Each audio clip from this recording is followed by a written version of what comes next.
As fighting continues in eastern Ukraine, the United Kingdom's government has confirmed that it will be the first NATO country to supply its ally with Western tanks. A squadron of 14 tanks called the Challenger 2 will deploy to the conflict in the coming weeks. But what is the Challenger 2 and what kind of impact can it have on the war? The Challenger 2 is what's called a main battle tank, or MBT, and it's specifically designed to attack other tanks and armored vehicles, seen here during NATO exercises 2 years ago.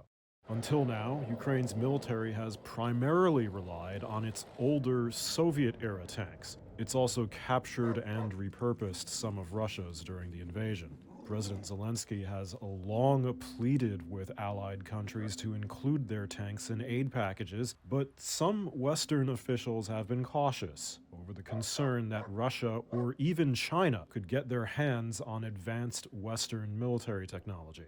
Moscow's also likely to see the introduction of Western tanks onto the battlefield as an escalation of the war, and NATO is desperate not to be drawn more directly into it. The Challenger 2 has been in service with the British Army since 1994 and has been deployed to Bosnia, Iraq, and other crises. The UK's gift could put added pressure on other NATO countries, particularly the US and Germany, to give their own tanks, which have so far resisted.